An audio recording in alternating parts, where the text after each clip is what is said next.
question that brought you here. Are you satisfied with what life throws at you without ever asking why? Because I'm not. I mean, if you're content talking endlessly about the same recycled subjects over and over, just go to another podcast, because this is a new platform for my friends, clients, and anyone who wants to hang around a virtual campfire and discuss questions you've always had but never dared to ask. My name is Rich Nisbet. Welcome to It's the Question.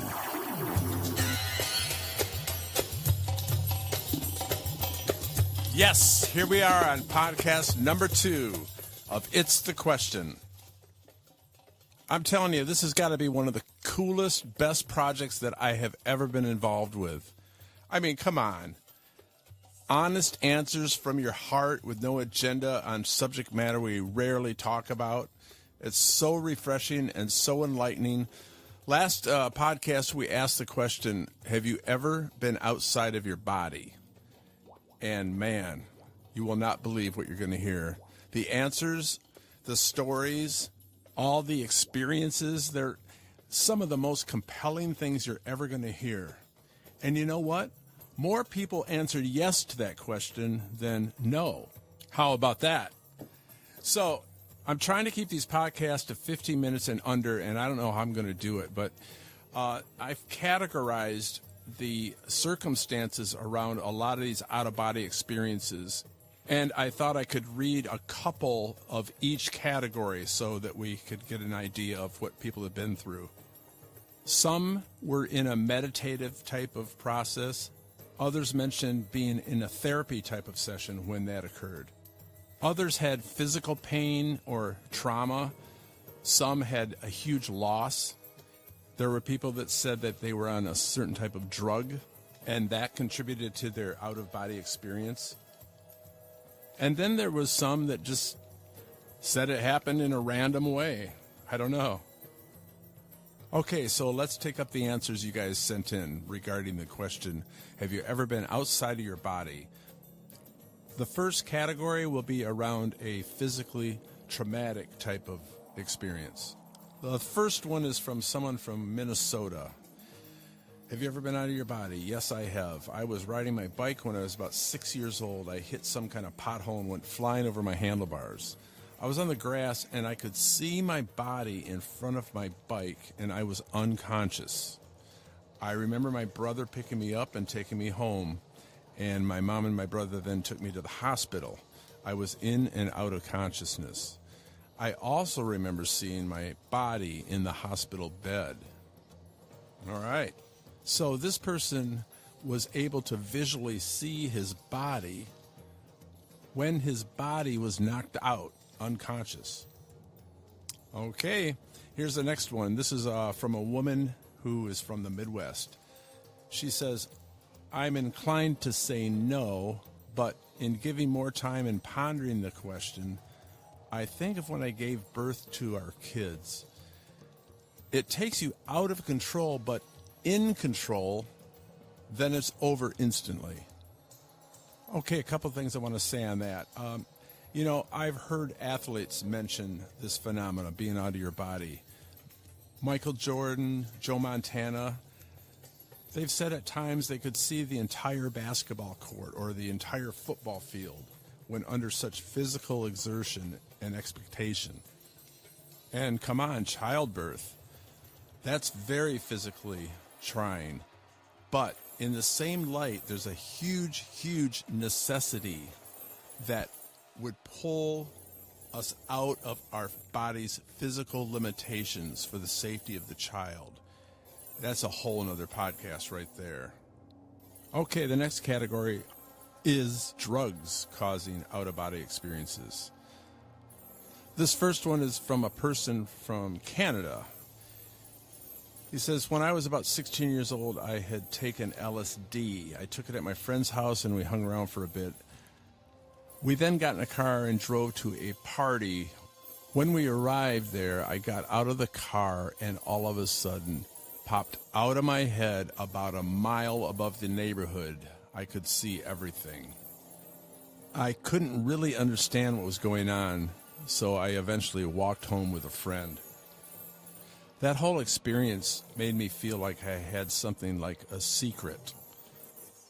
And this got me thinking about my own mortality, or more specifically, my lack of mortality. In other words, being immortal.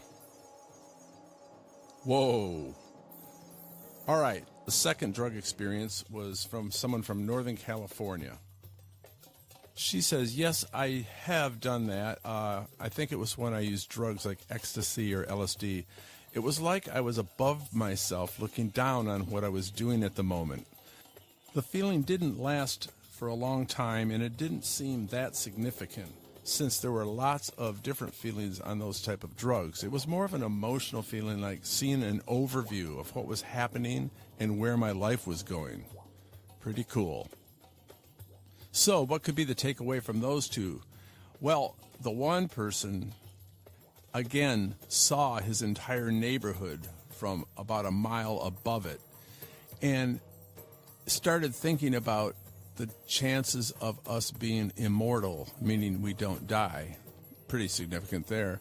And the other person saw an overview of her life and where it was headed, so she got out of the life box that keeps us stuck, and she had a much more expansive view of where she could go and what her possibilities were.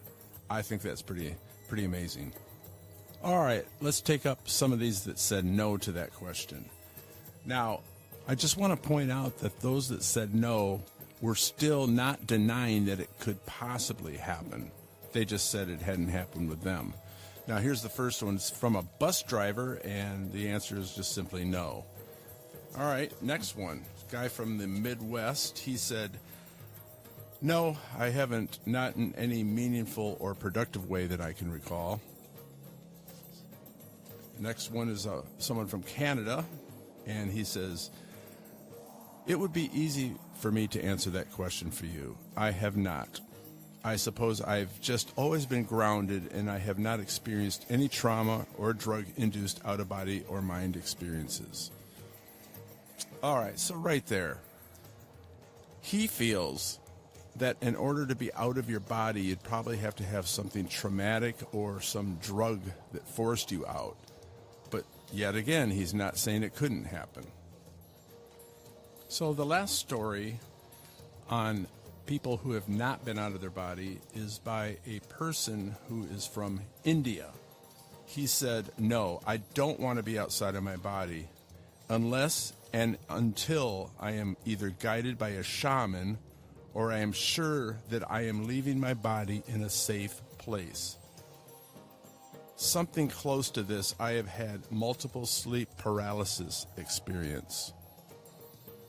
Okay, so he's saying that he doesn't want to be out of his body because there's something not that safe about it. Now, have you ever heard of kids being terrified in the night? Stories of children thinking other beings were going to take over their body? That area between sleep and dreams, it could be very terrifying. I mean, remember the movie Shawshank Redemption, where that guy had been in prison his whole life, and then they released him, and he was all disoriented and upset and couldn't deal with the fact that he was no longer connected to that same physical space and location that he had been used to all those years. Same with our body. We probably get pretty connected to it. And the idea of being out of it is a little disorienting. All right, the next category, someone from Illinois said that he had gone out of his body during a counseling session. That's what he said. Next one in that same category is by someone from Reno, Nevada. Here he says, yes, I have had the experience of being out of my body. Only thing is, I didn't realize it until about a week after it occurred. I was in a counseling session and became aware that afterwards I felt different. I had the sensation of being above myself. I remember feeling as though it was like driving a car from above it. The feeling persisted for a while, maybe a day or two. I recall walking out of that building and down the street and being aware that I was above my body, and I was wondering if I would be able to drive my car back home. I didn't fully understand what had occurred, but it was pretty cool. Yeah, I've seen that in therapy sessions where somebody has a big epiphany. They've released from some past trauma or fixed condition, and all of a sudden they feel out of their body and a lot happier. Here's one from someone from Chicago. He says, I was at the lowest point of my life. I was at my house. My wife was sick in the hospital. I was desperate, more depressed than I'd ever been. And all of a sudden, I got a perspective outside of myself, outside my physical body. And at that moment, I got a crystal clear, enlightened clarity.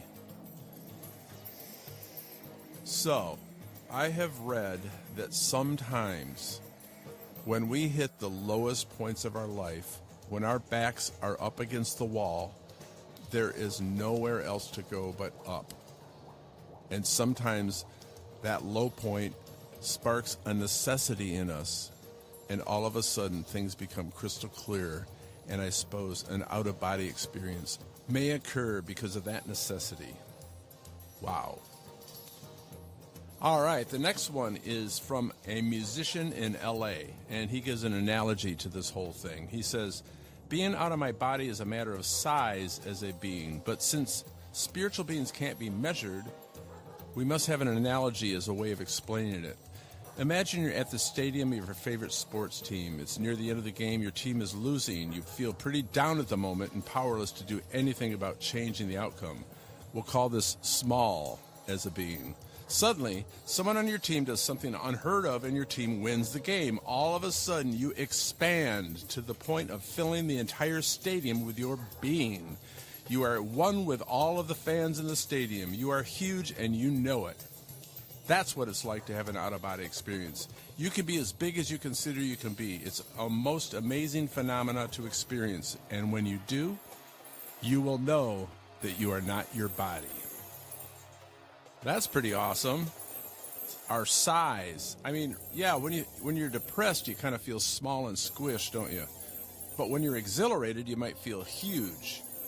It's a pretty cool angle.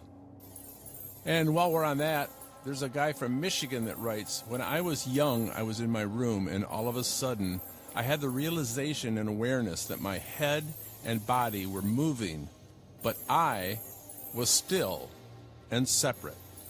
I was not part of motion. At that moment, it became very real that I was me and not my body and not connected to the space in my room.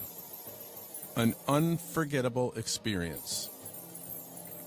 Okay, so this thing of size. You know, some people say you can't really define the human spirit in physical terms because the spirit isn't physical. And I've also heard that physical matter and time and energy has to do with kinetic motion, where the spirit is separate of anything that has to do with motion, space and time. We've all heard the phrase prime mover unmoved. So apparently we as spirits are outside of the laws of motion. Yikes. All right, so here's one that's a little bit different. This is from somebody from the Midwest, and he says that this happened to him. It was unprovoked, it was unexpected, and just kind of random. But I'll read it to you, and then we'll just kind of discuss it at the end. He says, it all happened all of a sudden 30 years ago. It was more real than any other experience I'd ever had up till that point. I walked into my bedroom one day to get a book from the shelf, which was on the other side of the bed. I lay across the bed to reach the book and found myself floating in the sky about the height of an airplane. I looked around and realized I was quite a distance above the earth, somewhere over northern Indiana looking towards southeastern Michigan. I could feel a breeze on my face, and I could smell something like oil or hot tar. Below me, I heard a sound that is closest to when skin is pulled off flesh combined with liquid. Looking down there, I saw black, thick liquid rolling across the face of the earth, covering everything. It sounded like voices all talking at once. I was not to be afraid. It completely covered all of the surface of the earth, as far as I could see.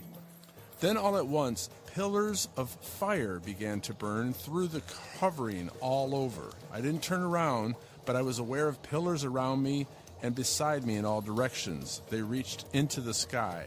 The pillars were different thicknesses and completely burned away the covering in the area where they were. I saw beams circling the pillars of fire about 3/4 of the way up. I could not see the top of them. Then, all of a sudden, I was back on the bed with my eyes open and my book in hand. Okay, everyone, I told you that one was different. It's not only that this guy went out of his body and up to where a plane might be with a visual perception, but he also seemed to tap into some other universe or some parallel time dimension or something. And you know what? People who have had near-death experiences describe the same type of thing that this guy described. You know, having touch sense, the smell, hearing, other beings around them, communication, love, no fear, wild changing scenes. And I've also heard of lucid dreams that produce this type of reality. Well, we've got a couple more and then we're going to wrap this podcast up.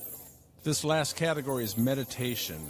The first one is from a person in Chicago again. And he said, yes, I have been out of my body. I've been meditating for a couple years, and I have even felt like floating. And so this last one is from a guy from Southern California. Here it goes. A time it was near the end of an exercise yoga class I was participating in. The instructor had the class wind down by having them get into a certain relaxed body position, close their eyes, and go into a mental, peaceful silence for a short period of time. All of a sudden, the instructor gave the directive, "Okay, now step out of your body." I immediately felt myself move up and out of my physical body, through the ceiling and above the building structure, looking down from a viewpoint a couple 100 feet above the roof. I could see the roof of the building and the entire city from this vantage point. It was a bit scary, yet very exhilarating. After I settled back in and composed myself, after this new enlightening experience, people were leaving the class and I witnessed a woman berating the man in charge of the yoga session. She was visibly upset. She told the instructor she didn't appreciate him giving the type of direction that conflicted with her Christian beliefs. Apparently, this new out-of-body experience startled her, and this reality somehow was a violation of the way she believed things were supposed to be, according to her faith. All right, my comment on that one, this is why you do not judge someone for what they believe in. Belief, love, integrity, these are things that have nothing to do with proof or evidence. All right, we're going to wrap it up, and I want to thank all the people that sent those stories in. This has been very, very enlightening for me. Haven't we always thought that going out of your body would be like a little smiley face popping out? Whee! But, you know, it turns out there's so much more. I mean, it seems to me that when you say, have you ever been out of your body, what is you? Who are you? What are you? Come on, this is tapping into the human soul, spirit, consciousness. And it seems that this so-called spirit that you are is a point of emanation of perceptions, because some people could see without their eyes. They were outside of their body and they could have visual perceptions. People have memories of this. If they were out of their body and have a memory of it, where's that memory stored? Can it be in the brain? I don't know. People had touch. People had feelings, emotions. One girl got an overview of her life and could see the future and see possibilities, which is looking at time in a different way. So there's a perception of time. Wow. Do you see how asking these kind of questions and getting these kind of answers can help you take a bigger view of life and hopefully pop you out of some of the little life box problems that you find yourself in? I hope so. All right, so this dovetails into the next question for the next podcast. The question has to do with telepathy, clairvoyance, and intuition.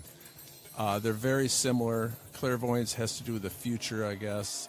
Telepathy is picking up thoughts or feelings from some exterior source. And then intuition is when we have a knowing about something, and hopefully we act on it. But often we say things like, I knew I shouldn't have done that. I knew I shouldn't, but I did it anyway. All right. So let me hear your awesome answers and stories to this question. Have you ever experienced telepathy, clairvoyance, or intuition?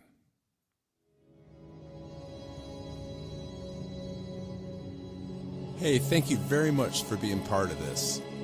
Email your replies and your stories to answers@itsthequestion.com.